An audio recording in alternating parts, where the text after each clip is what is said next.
안녕하세요. 세상의 흥미로운 소식들을 쉽고 재미있게 알려드릴게요. 연구원들이 아주 오래전 고대 이집트 사람의 유전 정보 전체를 처음으로 알아냈대요. 어떻게 알아냈냐면 지금으로부터 거의 5,000년 전에 살았던 한 남자의 치아에서 유전자를 뽑아낸 거예요. 보통 이집트 하면 미라를 떠올리잖아요. 그런데 이 남자는 미라로 만들어지기 전 시대의 사람이라서 오히려 유전자가 잘 보존될 수 있었다고 해요. 별을 살펴보니 이 남자는 키가 160cm 정도로 크지 않았고 44살에서 64살 사이에 세상을 떠났대요. 그 당시에는 정말 오래 산 편이었죠. 벼가 다른 걸 보니 도자기를 만드는 사람처럼 손으로 하는 일을 했던 것 같은데 묻힌 곳은 꽤 좋은 자리였다고 하네요. 여기서 잠깐 유전 정보, 즉 DNA는 우리 몸의 모든 정보가 담긴 설계도와 같아요. 머리카락 색깔부터 키, 심지어 어떤 병에 걸리기 쉬운지까지 알 수 있답니다. 미국 캘리포니아에서 큰 산불이 있었는데 그 후에 좀 걱정스러운 일이 생겼어요.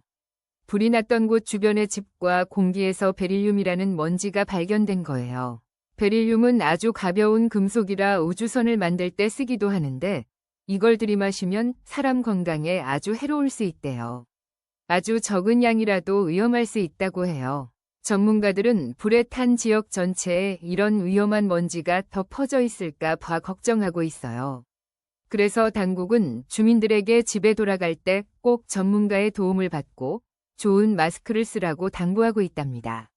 이 문제 때문에 해변 근처 서핑 캠프에 아이들을 보내는 부모님들도 걱정이 많아서 등록이 줄어들고 있다고 하네요. 이번엔 우주 이야기예요. 과학자들이 별이 죽을 때 한 번이 아니라 빠르게 2번 폭발할 수 있다는 걸 처음으로 직접 확인했어요. 이런 현상을 이중 폭발이라고 부르는데요. 오랫동안 이론으로만 이야기되던 거였어요. 칠레에 있는 아주 큰 망원경으로 아주 먼 곳에 있는 폭발하고 남은 별의 흔적을 관찰했어요.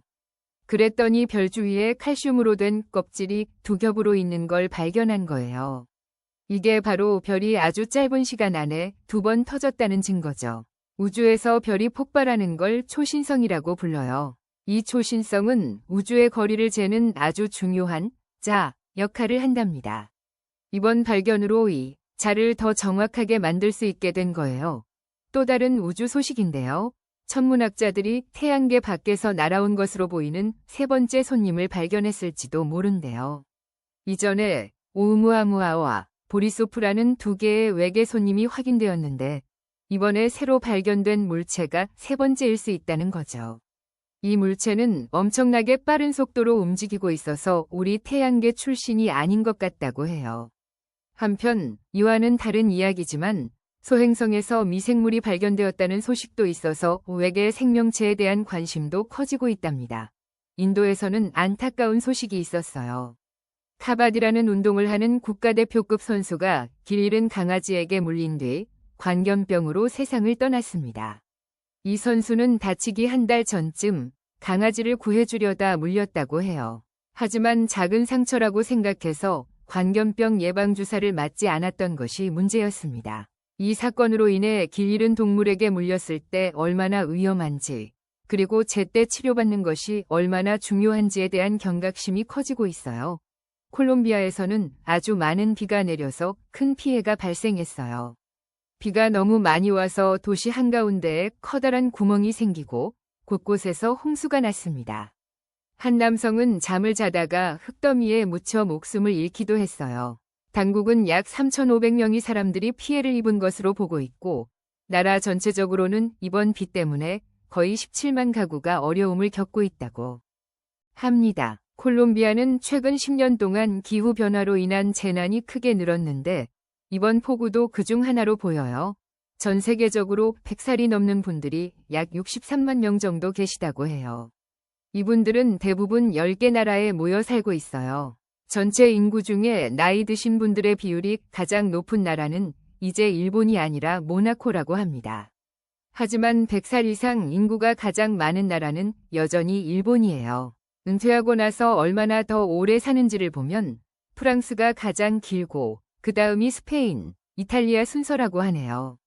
어떻게 특정 나라에 오래 사는 분들이 많은지는 계속해서 연구 중인 흥미로운 주제랍니다. 스페인의 한 연구에서 충격적인 결과가 나왔어요. 남성의 정액과 여성의 난소에서 미세 플라스틱이 발견된 거예요. 검사한 사람들의 절반 이상에게서 나왔다고 하니 플라스틱 오염이 우리 몸속 깊숙이 퍼져 있다는 뜻이겠죠. 이 연구에서는 페트병이나 프라이팬 코팅에 쓰이는 여러 종류의 플라스틱 조각들이 발견되었어요. 대부분 한두 개 정도 나왔지만 어떤 샘플에서는 5개나 나오기도 했대요. 아직 연구 초기 단계라서 이 미세 플라스틱이 직접적으로 임신에 어떤 영향을 주는지는 확실하지 않지만 앞으로 더 큰 규모의 연구가 필요해 보입니다. 호주의 연구원들이 인공지능 챗봇이 가짜 건강 정보를 진짜처럼 만들어낼 수 있다는 사실을 발견했어요. 누구나 쉽게 쓸 수 있는 이런 인공지능 도구들이 안전장치가 부족하면 위험한 가짜 건강 정보를 대량으로 퍼뜨릴 수 있다는 거죠. 인공지능은 그럴듯한 글뿐만 아니라 사진이나 영상까지 만들 수 있어서 문제를 더 심각하게 만들 수 있습니다.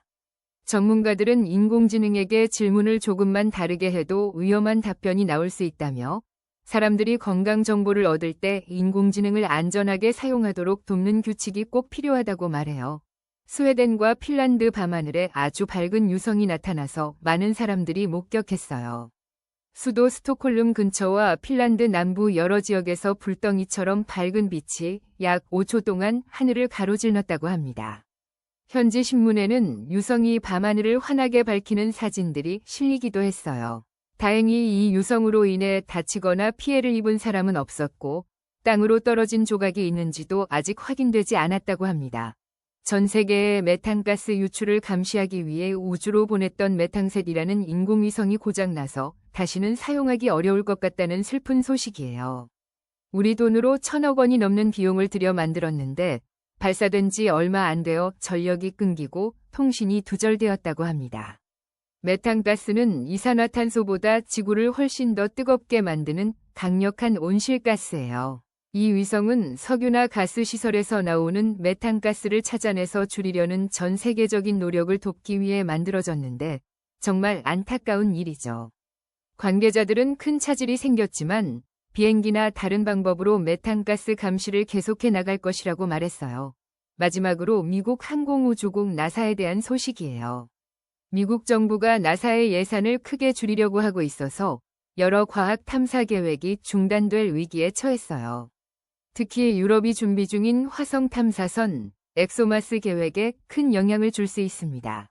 이 탐사선은 화성 땅속 깊은 곳에 옛날 생명체의 흔적이 있는지 찾아보는 중요한 임무를 띠고 있어요. 원래 나사가 탐사선 발사와 화성의 추운 밤을 견디게 할 부품들을 도와주기로 했는데 예산이 줄면 이 지원이 어려워질 수 있어요. 그렇게 되면 유럽은 다음 발사 기회인 2028년을 놓치게 되고 계획은 또 몇 년이나 미뤄질 수밖에 없다고 하네요. 오늘 준비한 소식은 여기까지예요. 다음에 또 재미있는 이야기로 찾아뵐게요.